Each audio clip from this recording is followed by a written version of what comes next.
Hi everyone, hope you're doing good. Welcome back to another What If video. In this episode we're going to be looking at what if Chris Cornell sang for Alice in Chains. Now this is the 6th episode in the series. Check out any previous episodes if you've missed any. Basically this series, if you don't know, we take real life musical event and we change it up and make our own sort of timeline for fun, basically. Before we actually get into the video, if you're new, please consider subscribing for more guitar, rock and metal, music style content. All comments and feedbacks much appreciated. Drop me a like if you're going to like this video. Massive thanks to all those who already subbed and for watching, commenting. Really massively appreciated. Now let's just get straight into the video. Okay, so we're going to start how we usually start these with the original timeline. Soundgarden was formed in 1984 by Chris Cornell and Kim Dahl, and they released their debut album in 1988. They went on to have huge success in the 90s before breaking up. Cornell went on to make a few side projects before reforming the band for one last album. And then on the 18th of May 2017, Cornell passed away, leaving a pretty big mess between him, his wife, and his old bandmates. Alice in Chains were formed in 1987 by Jerry Cantrell and Lane Staley. They released their debut album in 1990 and went on to have similar success to their grunge counterpart Soundgarden in the 90s. They also broke up in the late 90s with Lane passing away on the 19th of April 2002. After that they appointed William Duval on the vocals and guitar and continued to have a pretty successful career. Now we're going to move on to our alternate timeline, and honestly this is pretty tricky straight out the bat because basically Alice in Chains was put together because of Lane Staley's contacts. He gave Jerry Cantrell the number for the drummer and subsequently the bass player as well. So I had to think quite a lot about this one, but eventually I got there and this is what I come up with.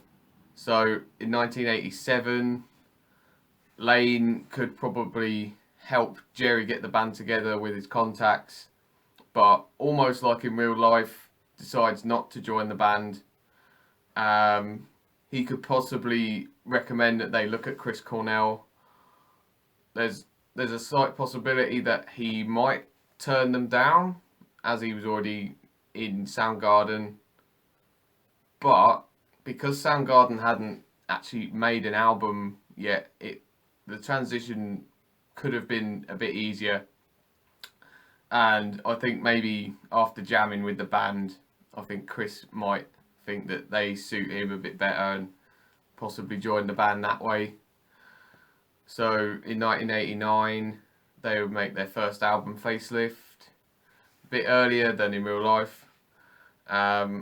I think Chris would add elements from the Soundgarden albums Ultra Mega OK and Louder Than Love, but musically would sound pretty similar to what we got in real life, obviously with Chris Cornell on the vocals and writing lyrics.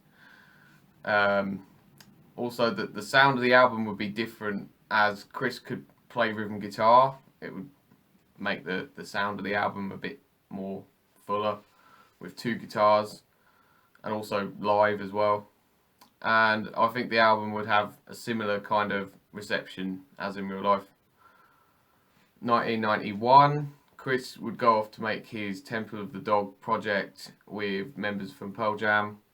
And then after that, I think he'd return to Alice in Chains, where they would make the Sap EP. And I think this would come about in the same way. Possibly that they would want to make an album before that, but then they done this EP instead. The acoustic tracks would really suit Chris's vocal style.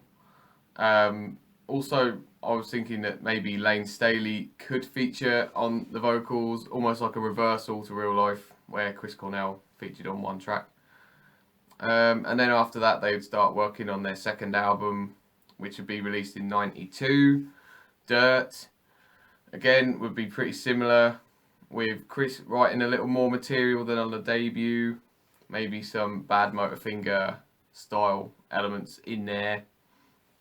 I think the album would propel the band to the top of rock music, like in Real Life. 1993 is when Mike Starr leaves the band, and then they replace him with Ozzy Osbourne's bassist Mike Inez.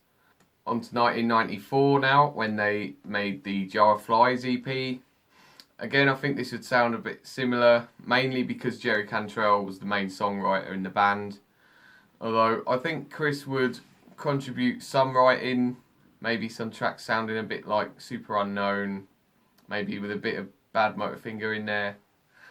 And the tracks would all be acoustic, which would allow Chris to show his full dynamic range. And I think it would be really successful, with Cornell getting really high praise for his vocal performance. 1995, they released their third album, self-titled, and I think Chris would have a little bit more direction on what the sound would sound like. Very Super Unknown style to the songs, but it would sound a bit similar at the same time. Maybe a little bit more kind of alternative, a bit more like Super Unknown. It possibly would be more successful than in Real Life, but as Super Unknown was a really successful album, and Chris again would get really high praise for his vocals. 1996. Now, because Lane wasn't in the band, there's a possibility that they could just carry on, make more albums. Jerry Cantrell's solo album could have been the next Alice in Chains album. However, I think that Chris would want to push the experimental and lighter sounding music like he did in Real Life, and I don't think Jerry Cantrell would be interested in doing that. So possibly due to musical differences and members of the band doing other projects, I think they would go their separate ways and go on a hiatus for a few years. Jerry and Chris would both make their debut solo albums, like in Real Life, and then Chris would go on to do his Audio Slave project with members from Rage Against the Machine. In 2002, a long-time friend of the band, and basically the reason why the band got together in the first place, Lane Staley, would pass away, leaving his best friends devastated.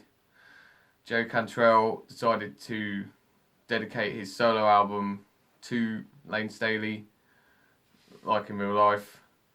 And after this, it would have give Jerry Cantrell the motivation to try and reform the band in honour of Staley's passing.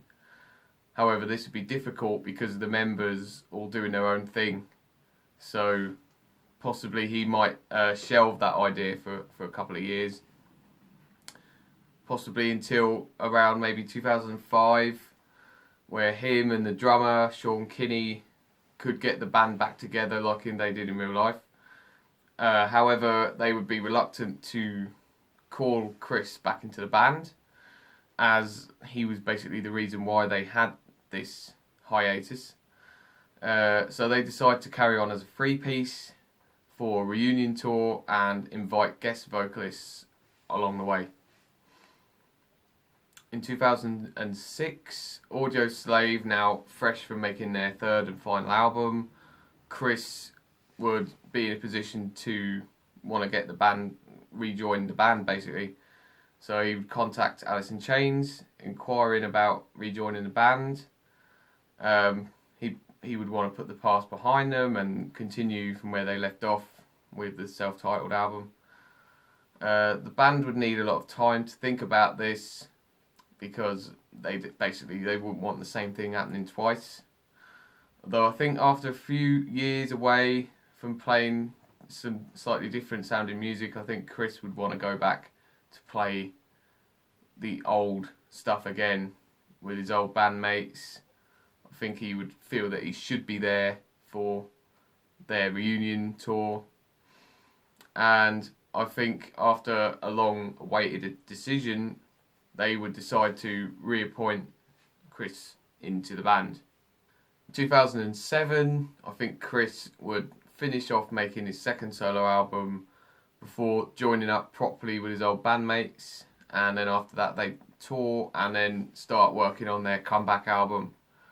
2009, I think they would release their fourth album, Black Gives Way to Blue. Musically, again, would sound very similar, but Chris would be the main vocalist rather than Jerry taking over the vocals in real life. The album would be a tribute to Lane Staley. The fans would really enjoy it, and I think they'd just be really happy that the old band's back together, carrying on from where they left off. In 2011, that's where their former bass player Mike Starr passed away, and after this they would make their fifth album, Devil Put Dinosaurs Here. It would be similar, but it would mix elements of the Soundgarden album King Animal on Chris's side, and then they would pay tribute to their former bass player. After this, in May 2017, Chris Cornell would still pass away just before the band was thinking about going into the studio. This would be a very, very sad time for the band and would take a massive dramatic effect on the working of the album. They decide to use the material that he was working on, and then they dedicate the album to him. After this, they released the album Rain of Fog, and it would be their final album, because I think after that they would retire the band. Jerry, Mike and Sean, I think, would start a new three-piece band in honour of the bandmates and friends they lost. And I think they would do this because I don't think they would be able to replace Chris Cornell. No one can, really. And lastly, as for Soundgarden during this time, Lane Staley maybe on the vocals, or possibly another vocalist from a different Seattle grunge band, maybe like Eddie Vedder from Pearl Jam, Mark Arm from Green River, or Ben McMillan from Skin Yard. Possibly. I'll leave that up to you to decide who probably would be the best fit for Soundgarden. And lastly, just before we finish, I'm going to just go through some final thoughts. Grunge, as I may have mentioned before, isn't a massive genre for me, but both of these bands I really do enjoy. I really love Soundgarden and Alice in Chains, both for slightly different reasons. Alice in Chains for the music and songwriting, and Soundgarden for Chris's vocals. And I've always thought, ever since I listened to both bands, I've always thought what it would be like if you put the two together, Chris's vocals over Alice in Chains' music. So that's basically the reason for this video. I don't hate Lane Staley's vocals, I'm just not a massive fan. I much prefer Chris Cornell, and honestly I think he's one of my favourite vocalists of all time. For me, Alice in Chains music with Chris Cornell's vocals would be absolute perfection. Chris's songwriting as well would add extra dimension to the songs. It just would have been very interesting to see how him and Jerry Cantrell would have worked together, how they would have wrote songs together. Would they have a good chemistry? Would it have worked better with them two than with Lane Staley? I really do think so. So that was this episode. I'd love to know what you thought of it. What do you think of the bands that we talked about, Soundgarden and Alice in Chains? Do you think Alice in Chains would have been better with Chris Cornell on the vocals, or how it was? And also, who do you think would have replaced Chris Cornell in Soundgarden if he had left for Alice in Chains?